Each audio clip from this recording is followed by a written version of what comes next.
Olá, turma. Vamos à nossa aula da semana. E conforme combinado na videoaula da semana passada, nós vamos já início aos conteúdos do quarto bimestre. Então, por favor, para acompanhar essa aula, pegue o seu módulo do quarto bimestre, capítulo 9, a partir da página 2, Formações Vegetais. Olha só, inicialmente, identificar as principais vegetações mundiais e a sua distribuição geográfica pelo globo é a pauta desse capítulo, né? Então, quais são os tipos principais de formações vegetais e onde eles estão no globo terrestre, né? As características das vegetações, elas são resultado da interação de diferentes elementos, tá? Como a incidência solar, a radiação, o clima e entre outros aspectos. A própria organização da sociedade, ela é afetada pela vegetação, né? Como em termos econômicos, por exemplo, né? Tem árvores que são importantes, né, para a economia e que estão atreladas, né, ao próprio processo produtivo, né? Por exemplo, na produção de móveis, por exemplo. Então, até em termos econômicos, isso é importante. É necessário a gente compreender as várias formas vegetais, né, que existem no mundo e que são resultado complexo, né, da interação de diferentes elementos, tá, gente? Formação e distribuição da vegetação a partir da página 4, por favor. Olha só, a energia solar é um elemento muito importante, né? Ela atinge a superfície do planeta e gera áreas mais quentes e áreas mais frias, né? As áreas que têm mais incidência solar são as áreas mais quentes. Além disso, a distribuição dos minerais, das rochas, do solo e do relevo são também importantes para a gente considerar a formação da vegetação, tá? Quando a gente fala em diversidade de vegetação, é frequente a gente ouvir alguns termos, como, por exemplo, ecossistema e bioma. Mas o que é um ecossistema? Um ecossistema são ambientes formados pela relação entre os seres vivos e os não vivos, tá? Que eles interagem entre si e dão suporte para o desenvolvimento do planeta. Então, ecossistema é isso, essa relação, essa interação entre os seres vivos e os não vivos dando suporte, né, ao nosso planeta. Agora a gente tem que considerar também o conceito de bioma, porque um grande conjunto de ecossistemas que tem aspectos semelhantes forma um bioma. Para formar um bioma, precisa haver, né, um conjunto de ecossistemas que tenha aspectos e características semelhantes. Além disso, um outro termo importante são os domínios morfoclimáticos ou domínios de natureza, tá? Isso, né, esse domínio morfoclimático são aspectos particulares como solo, clima, hidrografia, vegetação, que predominam numa determinada área, formando um domínio específico.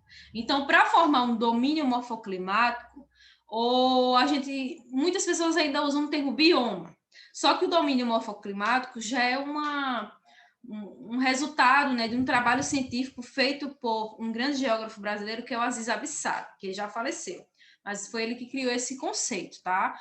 Olha só. Fatores naturais que influenciam a distribuição da vegetação. Cortou um pouquinho aqui, deixa eu descer a câmera. Olha só. O clima é um dos fatores que interferem, né, nas características da vegetação. Nesse caso, a gente precisa apontar que existe no nosso planeta 3 grandes áreas climáticas: as zonas polares norte e sul, as zonas temperadas norte e sul e a zona intertropical. Então, essas são as 3 grandes faixas que existem no nosso planeta em termos de clima, tá? O relevo ele também influencia no clima, no sentido de baixar a temperatura à medida que ele se eleva, né, que se eleva a altitude. E o solo pode ser um fator também determinante quando se refere à vegetação. O que é que acontece? Né? O solo, por exemplo, se está numa região tropical, na zona tropical, o solo, quando ele é jovem, raso e ele mais arenoso, ele possibilita o desenvolvimento de vegetação rasteira. Então, cada tipo de solo vai ter um tipo de vegetação que vai se desenvolver nele, né? E outras não vão conseguir se desenvolver. Agora a gente vai entender as principais formações vegetais da Terra. Vocês podem acompanhar a partir da página 8.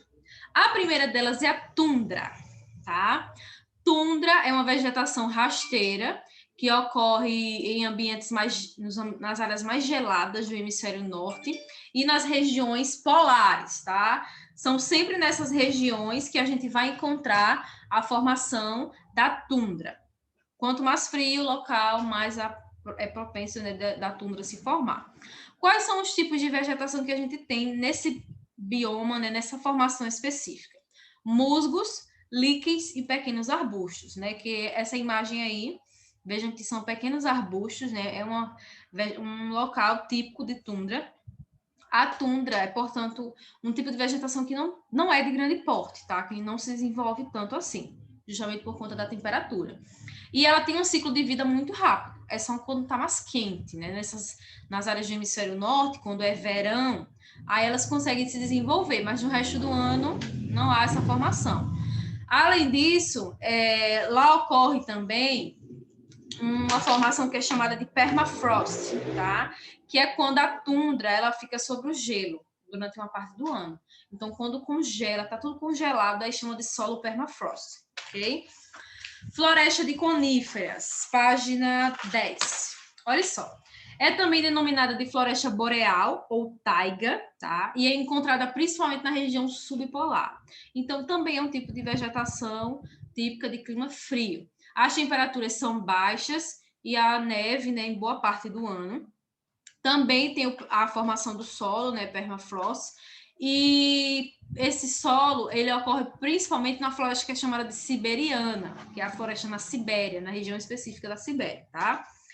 Florestas subtropicais e temperadas. Essa aí é linda. Você chega a ter uma imagem, que toma uma parte do módulo. A floresta subtropical e temperada é aquele tipo de floresta que ele também é conhecido como caducifólias, tá? Esse nome vem de caducam, tá?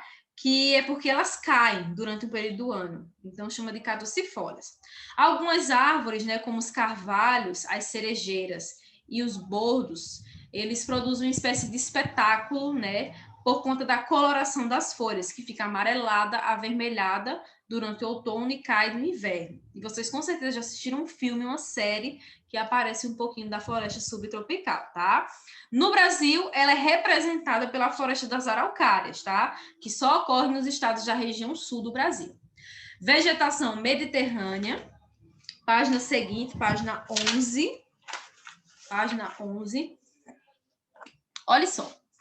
A vegetação mediterrânea, ela ocorre em regiões de clima mediterrâneo, tá? Por isso que recebe esse nome. Os verões são quentes e secos, os invernos são úmidos e frios. A formação vegetal, ela recebe o nome de maquis e garrigues.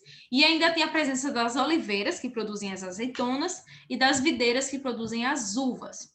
Já no caso das pradarias e estepes, ocorre nas Américas, né? América do Norte, América do Sul e América Central, na Europa, na Ásia, na Austrália e na África.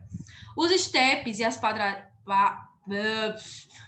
pradarias não são formações florestais, tá? E não, ou seja, não formam uma floresta de fato, porque a vegetação é rasteira e gramínea. No Brasil também ocorre na região sul.